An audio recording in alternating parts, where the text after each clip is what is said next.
So, episode 7, season 7, Samoa. And it is another bumper episode. I thought a really good one, even though the vote at the end was quite predictable. Once we realized the thoughts and feelings. Happy Saturday, Bianca. Thanks for joining. Once we realized the ideas that the tribes had, and to vote out strong, we'll get to that. I just want to, before we go any further, I want to address some questions that were posted and I wasn't able to due to technical difficulties last week that I wanted to go back and answer. And I apologize, I didn't take down all the names of the people who asked the questions, but somebody asked, do you think Jacques will go far?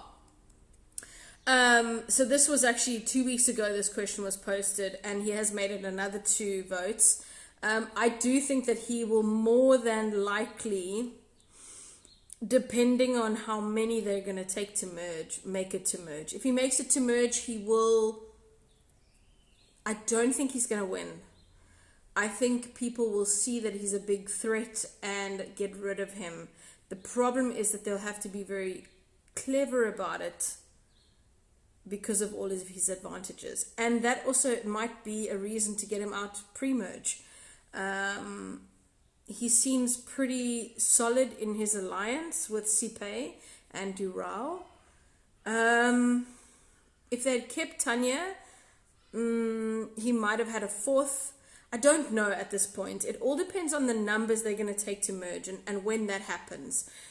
Because at the moment, if everybody is smart and they take out the big threats going into merge, Jacques would more than likely be one of those threats. But right now they're thinking big physical threats. So we will see what happens. If the question came up, is Rocco a post-merge boot? Spoiler alert. Superman. We'll chat about that later. If you haven't watched the episode yet, the recap is tomorrow the broadcasting is on Mnet tomorrow. So if you haven't watched it yet, get off this live Insta. Somebody asked me, where do you go after you're voted off? Do you go back to South Africa or do you get to explore the country a bit? So I will tell you, I never got voted off, so I can't tell you. That's so cheesy and arrogant. No, what happens is it depends on when you're voted off. Obviously, if you voted off post-merge, you stay and you stay with all the other jury members at a resort or wherever it is that you stay, and they call it Ponderosa. But if you get voted off pre-merge, and I actually don't know how it worked in Samoa, because it took 4 flights to get each individual to Samoa, and it cost an arm and a leg to fly each of them out there. So I think they would have had to probably wait a couple days for an available flight, and then they will be sent home pre-merge. But you don't get to explore. You pretty much stay at the hotel, unless I'm very mistaken. But I pretty much think they send you home as quickly as they can. You must understand that you're in a country where they're paying, our exchange rate is not great, so they can't afford to keep you around. Or they probably can, but it's bad for the budget, so they will send you home as soon as you can. It's one of the reasons why when you get cast in Survivor, they ask you not to tell people that you've been cast, because if you go away and you come back, people will be like, oh, they didn't make merge, or whatever it might be. They try and keep the circle of people that know that you've gone to play as small as possible, so that whole... And the reason why there's so much secrecy around it isn't because they're trying to be devious or anything. They want as many people to watch the show and it not be ruined for them. They want that anticipation and everybody to be committed to watching the series, to not know the outcome, or as much of the outcome as possible. And then somebody asked, what do you think of Dante? Do you think he's playing a deceivious game? Look, Dante he seems to be a reckless player. He just acts and then doesn't really think about the consequences. But I'm enjoying watching him. He seems to be somebody on the island who is a bit of a shit stirrer.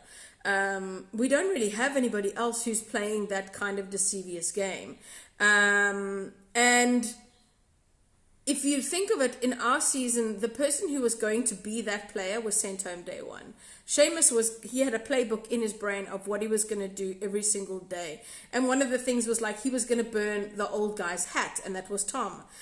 So he had all these big plans for his chaos that he was going to spread on the game, and he just didn't get an opportunity to do that. But I think that's entertaining to watch anyway. So whether Dante makes it into the game is not going to be down to his antics. It's going to be down to his alliance. At the moment, he's at the bottom. Him and Meryl are together, and they're solid. But the problem is that if you piss too many people off, you're not going to get votes at the end. So it's not the smartest way to play the game.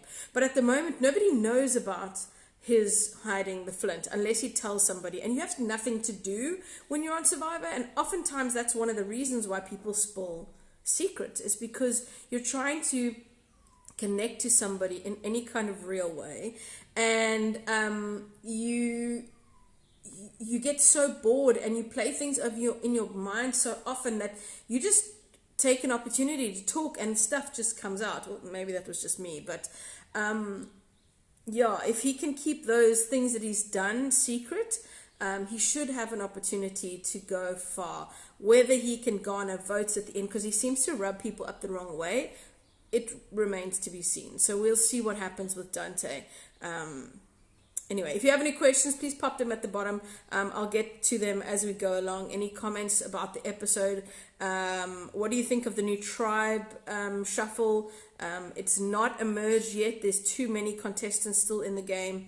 And we've now got 2 new tribes. And I thought, let's start maybe at the top of the episode. When they come back from Tribal Council, Tanya's just been voted out off of Lau Mei, which is now left with only 3 people. One of the reasons why I'm pretty sure that they knew that they were going to reshuffle at that point, but I'm not sure that they knew that one tribe was going to have 3 compared to the other tribes, which are still quite big numbers. So and a definite need for Lau Mei to have that lifeline given.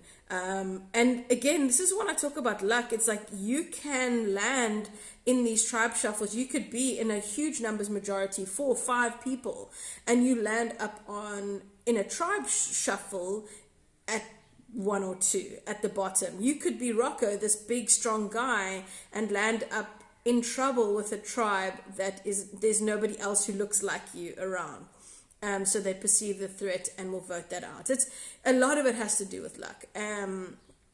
So the new tribes, they go off to, they get a clue, pack your bags, and in Survivor, that means that either you're going to be merging or I don't know. But normally that means that there's going to be some sort of tribal move. So they get to this tribal shuffle, and it is a dramatic dip your hand in a bucket of paint, or whatever the color is. That is the color, and that's your tribe.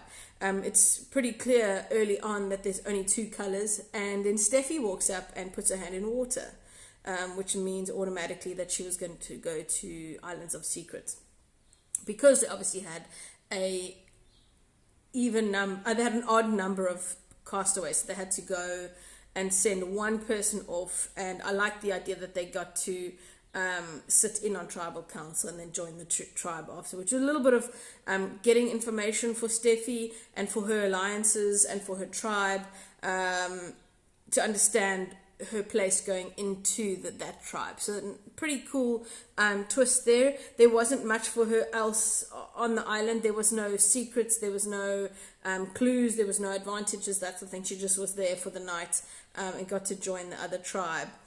I mean, I don't think it's any huge difference to the way other people join tribes. She just had an island on the night, a night on Island of Secrets by herself. So, I mean, I don't think that's too drastic. It looks like a pretty decent shelter. I don't know if she has fire, but yeah, not too drastic, I think, being sent to Islands of Secrets that way. we go to our, let me just work through the tribes, right? So this is now getting complicated because we've got the new Taolo, which is Sipe, Jacques, Mike, Letitia, Rocco, Rob, Quibus, right? That has got original 2 Taolo, original 2 Saola, and original 3 Laume. So there are 3 yellows there, right? That's a key. 3, you already have your majority if you stick to previous tribal lines. The new Saula, Nicole, Maba, Meryl, Jeffrey, Dante, Durao, Nathan.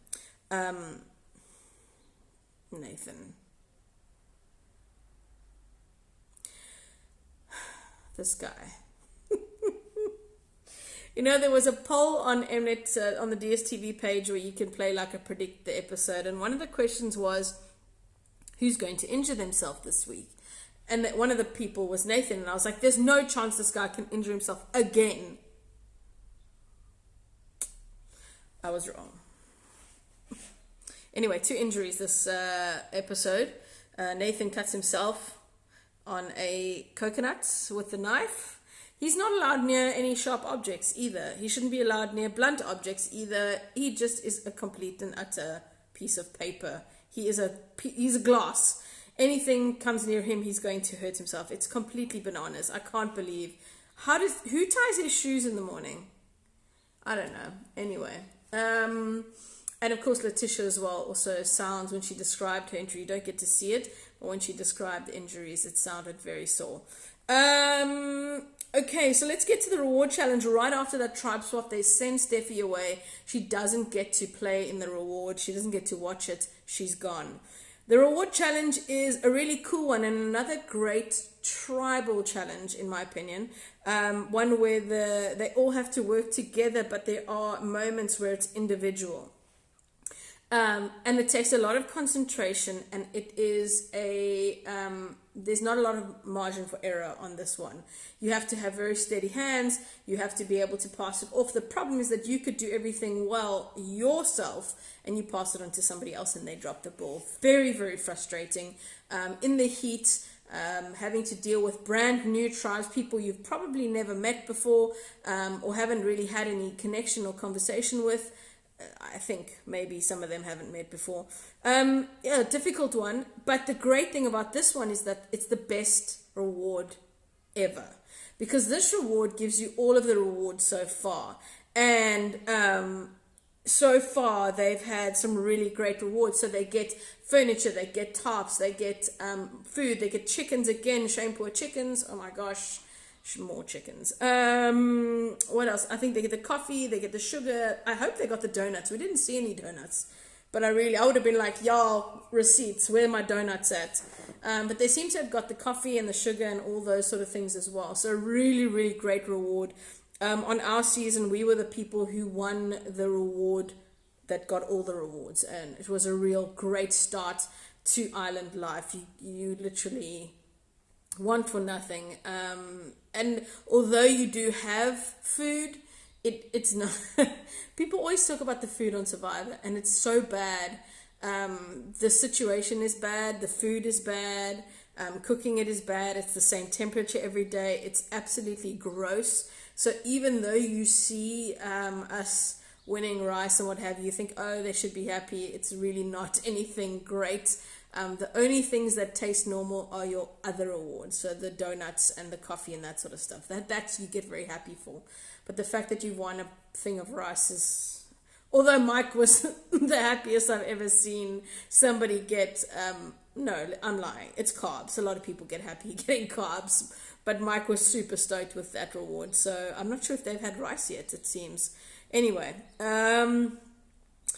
Cool challenge, but at the end, now I gotta get these tribe names correct. So, Sola lose. Nicole, Maba, Meryl, Jeffrey, Dante, Durao, Nathan lose that challenge, and Nunu Talo get to take home that big reward. Can we just for a moment talk about the fact that Dural is not very good at challenges? And it seemed like Maba struggled there as well as Jeffrey. Those three people don't seem to be great at the delicate challenges, maybe. Anyway, we'll see how it goes. Might just have been a specific example.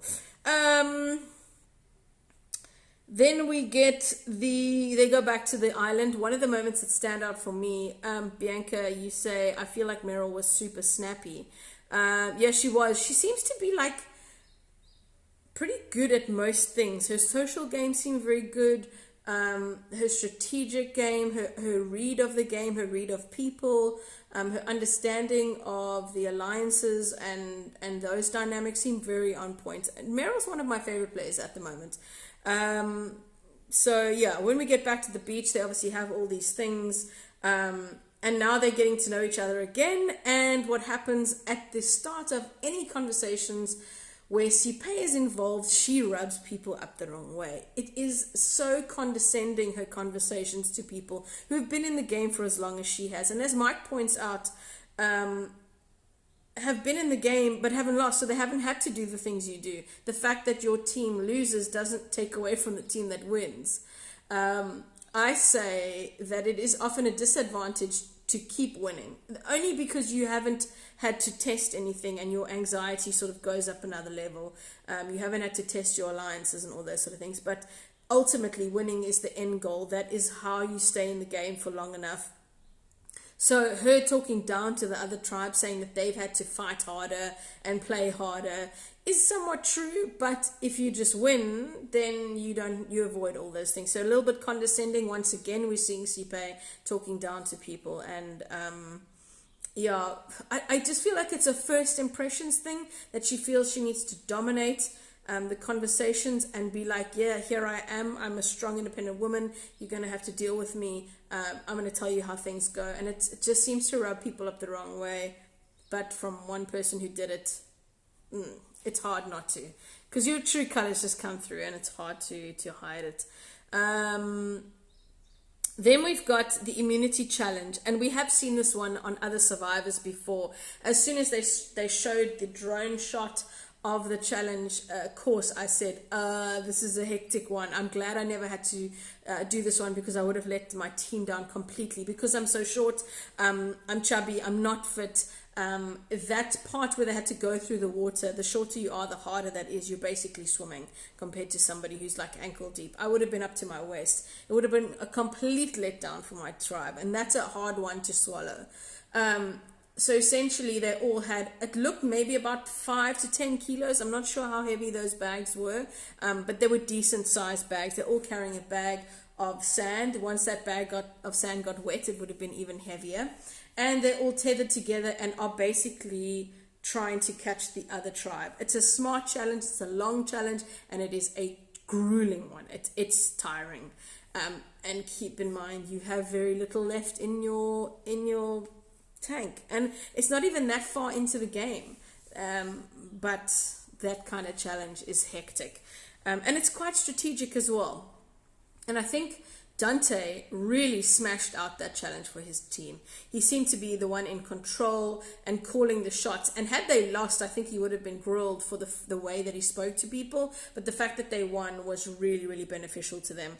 I think Dante did really, really well in that challenge, and the other person that also stood out for me was Quibus. I think Quibus did really well for his team. He took on the extra weight without any question. He was just going and he was calling out the shots. However, I think his team let him down as well. The thing about that challenge is you need to, as soon as you start tiring, you need to get out the game, because the longer you're in, the margins creep closer. And as soon as the other team saw that, they took advantage. And by the time they wanted to let Letitia out, it was already too late. And the transition of unclipping her and handing over a sandbag really took too long. I think Sipe literally was pulling her tribe back. If you watch the episode on the ropes that they were tethered to, she was literally pulling the people in front of her back. I think they could have dropped either Sipe or Letitia a lot earlier, and they would have done a lot better. But they took too long to do it, and the transition was terrible. And as soon as that happened, Dante saw it happening and pushed his team, because they also decided to do that transition where they were in the water when they're already going slow.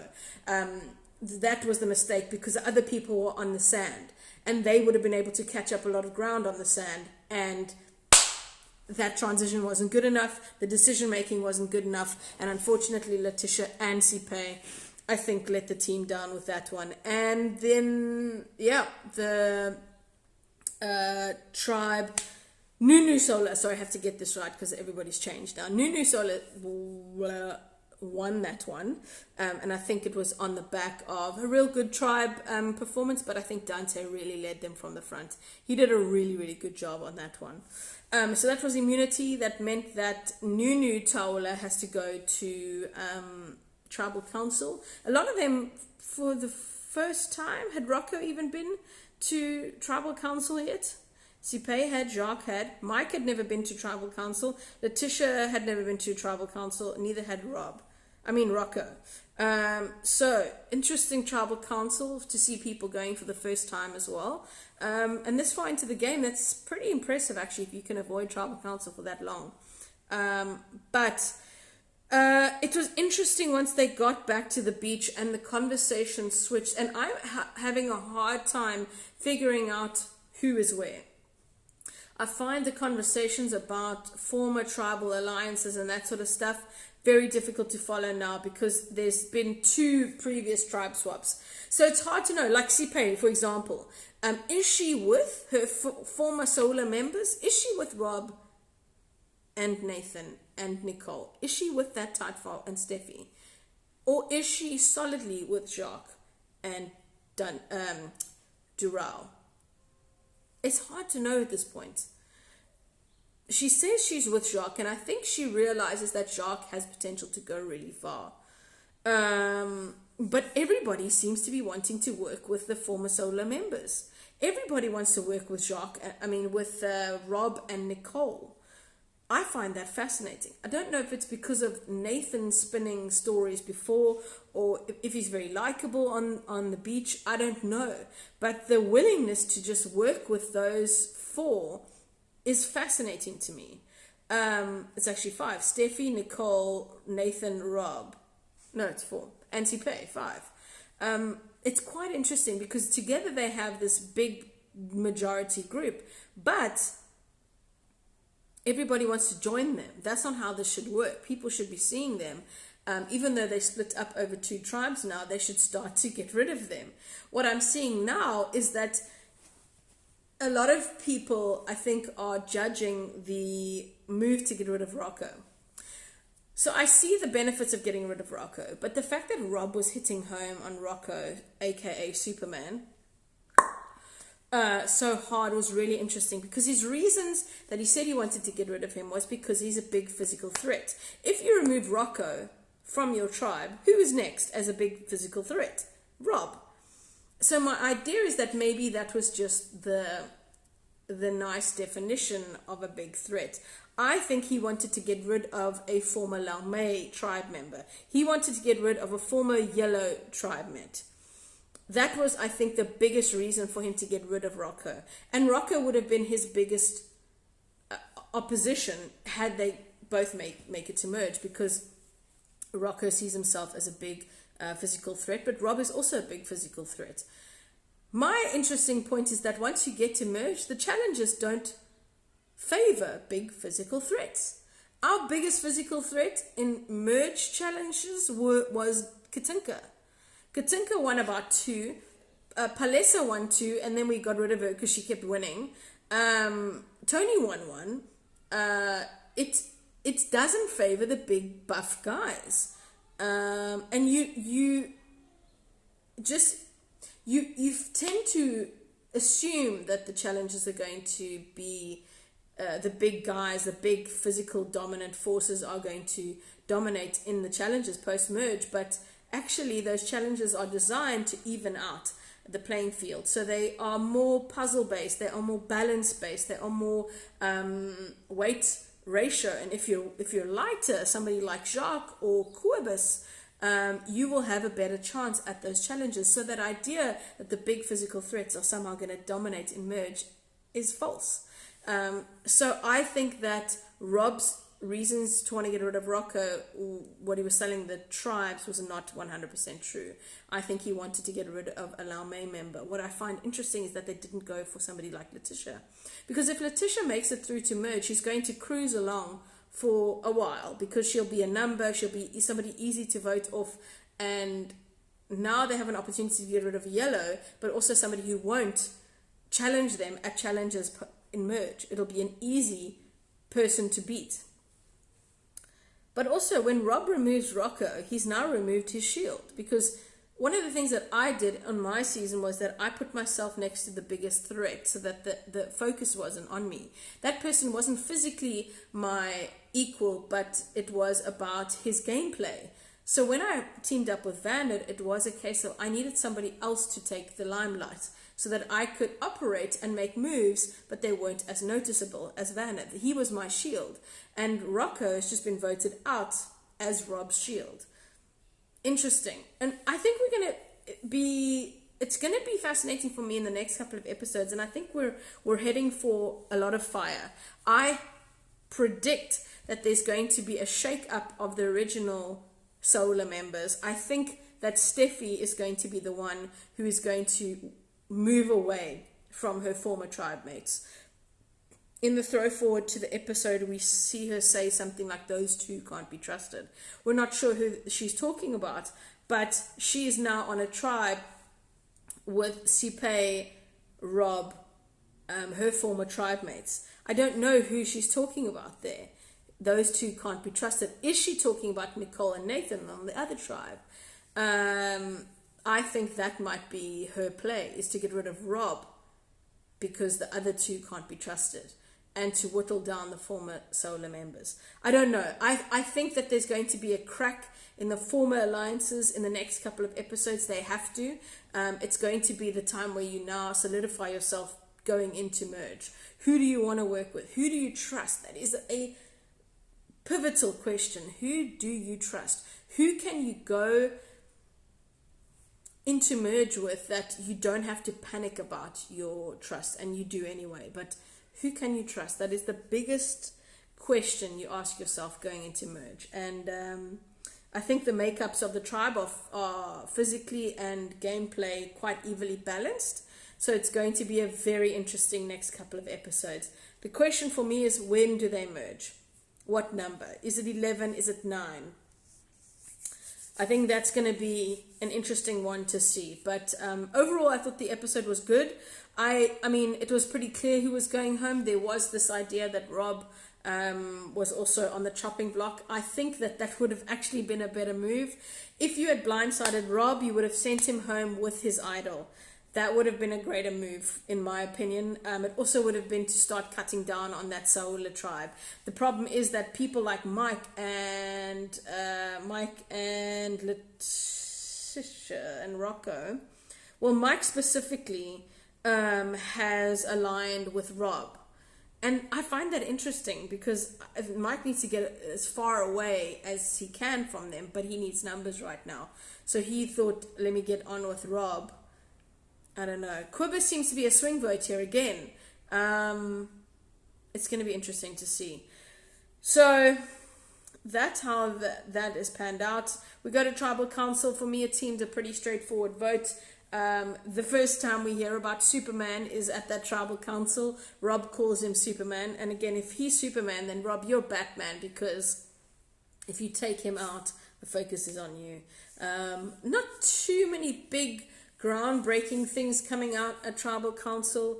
Again, Sipe sometimes just needs to not speak, and that is a difficult thing to do when that is your bread and butter, when you're known for being a big and strong speaker and you speak your mind naturally in your normal everyday life. To edit that for the sake of your game in Survivor is exceptionally difficult to do. So if she can hold her mouth, if she can take a step back, as we're seeing Jacques do. Jacques, in one of his confessionals, says that I need to now step back. And you see him do it. We didn't get a lot from Jacques this episode at all. I think he realizes that he needs to let other people target one another and take each other out. The longer you can be quiet and sit back and let the game happen around you, being involved, but you don't have to be the center of it, is very, very difficult to do if you're somebody like Jacques who wants to play hard all the time. If you're somebody like Sipe who speaks her mind, it's going to be interesting. If somebody like Dante who wants to stir the pot, to just sit back and let nothing happen is very difficult. In theory, that's what everybody at home is sitting back and going, shut up, Sipe. It's hard to do, I'll tell you that much. Marius, yes, we're wearing this because of our friend Rocco, the fallen Superman, and he asks where Rabbit is. My cat Rabbit is asleep on my bed because it's bloody freezing. So she is nice and cozy on the bed, but and she's also lazy like me. Anything else, any questions, any comments that you want to get to before we end off? I'm very excited to see where this season now takes a turn. When do we merge? Who's going to stand out in merge challenges? What is the art department from Survivor South Africa got up their sleeve? I thought both challenges were really cool. The immunity challenge, as I said, was probably pretty grueling. I did ask one of the insiders to tell me how long that they were on that challenge for, because if they were doing that for anything more than like half an hour, that would have been really hectic. It would have been really tough for them. So yeah, we'll see what happens. That's it from me. We will chat again. Sorry, I'm doing this on the Saturday. I'm away tomorrow, so I'm not able to do this. But we will touch base again next Sunday after the recap, after the rebroadcast of the episode. But if you're not watching on a Thursday, you definitely need to be. And my suggestion for you is to also get onto Twitter, because the spicy comments on Twitter are everything. And one of my best mates, Stefan Lombard, is a huge celebrity right now on the hashtag Survivor SA Twitter, because he's so funny and so bitchy and spicy. And if you like that kind of thing, you should check it out. Mario says, it amazes me that Rob convinces people of Rocco's strength and he himself is strong. Yeah, that's what I said. It's going to be interesting because he's now removed that bigger, badder threat, and now he stands out for the reasons that he's argued. I think it was a move to get rid of a former Laomei tribe member, but he now leaves himself exposed. The only way he's going to avoid that is if they don't go to tribal council, and that's going to be interesting to see how long that they can put that off for. Bianca says, I wonder if Islands of Secrets will be in play after merge. How would they decide on who goes there, though? Would the whole tribe... No, I mean, would the whole tribe decide who goes? Would the person who wins immunity go to Islands of Secrets? I don't know how that would play out.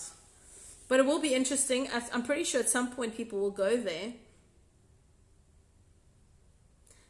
What if the people who get voted out go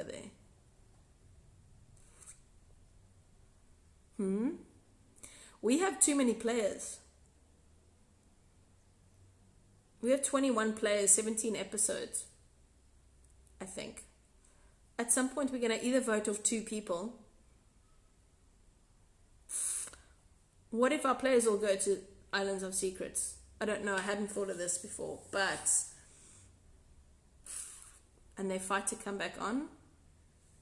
It's going to be interesting to see what our friend Hundry and LaRue have up their sleeve for this season. I think somebody was saying on the Reddit stream that they don't even really mind knowing who goes home in the episode, because it's quite transparent who's going to be going home, but they don't mind it because the rest of the episode is so great. I'm agreeing. I'm really enjoying the dynamics between the people playing Survivor this year, and I think the 3 tribes had its moments, but I'm really, really looking forward to what happens now in these two tribes. I think there's going to be there's less place for you to hide. At some point, everybody's going to be going to tribal council, whereas when there were 3 tribes, the chances of you going to tribal council were 1 in 3, which is low. Now it's 1 in 2. So at some point, you're going to be going to tribal.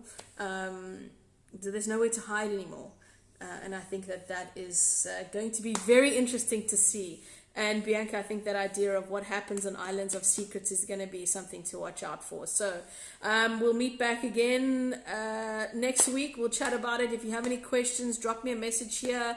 I'll save them for next week if I didn't get to anything now. This will be on the my YouTube channel. I'll post it up today.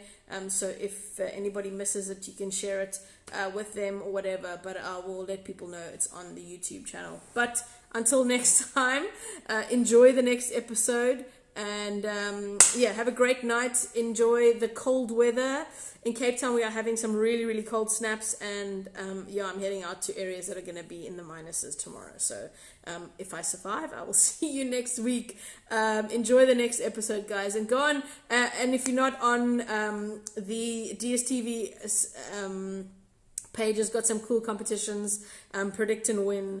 Go and vote for your favorite castaways because they can win a car, but you could also win some great prizes as well. And then also don't forget that there's a fantasy league. You can go and see some of the former players are in a league of their own and they get taken very seriously. I went up 7 places this week, I will happily tell you. And somebody went down 18 places this week. So slowly but surely, things should balance out soon. But yeah, those are some of the things that are happening. And as I say, get onto Twitter on Thursday nights because it's flames for everybody. I'll see you next time. Bye.